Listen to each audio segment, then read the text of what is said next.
S M S کے ذریعے سوال ہے کہ تصنیف اور تالیف میں کیا فرق ہے؟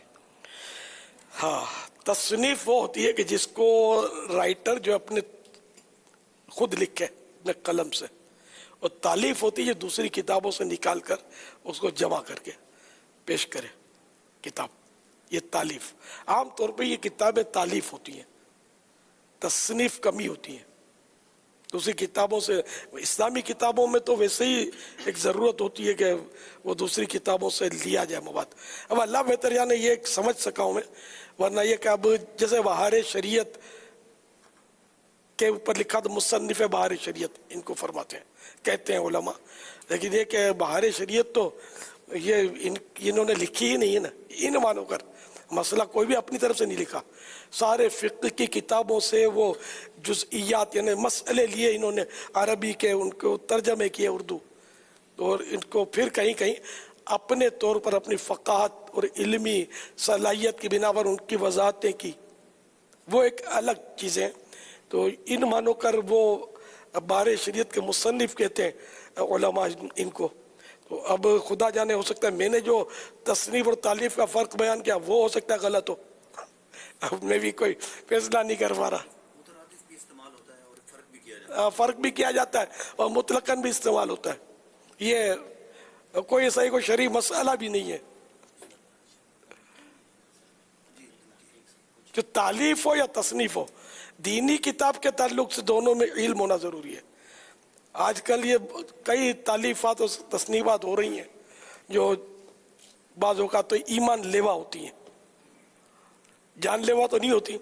جان لیوا ہونا تو یہ خطرہ، اس کا نقصان کم ہے، ایمان لیوا ہونا وہ سب سے زیادہ خطرناک ہے۔ کہ جان لیوا تو یہ جو بھی آیا جس میں جان ہے اس کے لیے جان لیوا صورت تو درپیش ہے ہی ہے، آج نہیں تو کل، کل نہیں تو پرسوں، اس نے مرنا ہی مرنا ہے۔ لیکن ایمان کو مرنا نہیں چاہیے، ایمان کو زندہ رہنا چاہیے۔ تو ایسی ایسی بے تکی باتیں کتابوں میں لکھ جاتے ہیں لوگ خدا کی پناہ۔ تو اس لیے صرف اور صرف ان علماء، مستند علماء کی کتاب پڑھی جائے کہ جو واقعی یعنی کیا مستند میں بھی قوم تھوڑی سمجھتی ہے یار یہ کیا ہوتا ہے، سند یافتہ مستند۔ اب وہ سند یافتہ بھی بات ہوتے ہیں، وہ سندیں بھی مل جاتی ہیں، گھر بیٹھے مل جاتی ہیں، یعنی علم کا عالم دین ہو اور خوف خدا والا ہو، اور اس کا علم ایسا ہو کہ ہو مطلب قابل اعتماد۔ ان سب کی شناخت کوئی نہیں کر سکتا، عام طور پہ پتہ ہی نہیں چلتا عوام کو۔ تو علماء سمجھتے ہوتے ہیں کہ کس کا کتنا علم ہے، یہ ان کو اندازہ ہوتا ہے۔ تو بہرحال یہ کہ کسی اچھے عالم سے مشورہ کر لیں گے میں کون سی کتاب پڑھوں۔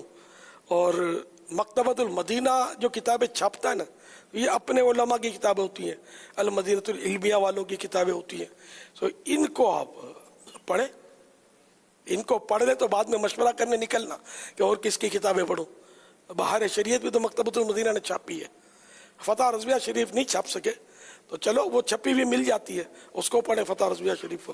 کہ اعلیٰ حضرت کی لکھی ہوئی جو کتاب ہو نا، اس پر آنکھیں بند، یہ سر کی آنکھیں بھی بند اور بھیجے کی آنکھیں بھی بند کر دینی ہے، عقل سے سوچنا نہیں ہے اور منن والا بننا ہے، تو انشاءاللہ علم کا ڈھیروں ڈھیر خزانہ حاصل ہوگا۔ صلو علی الحبیب صلی اللہ تعالی علی محمد۔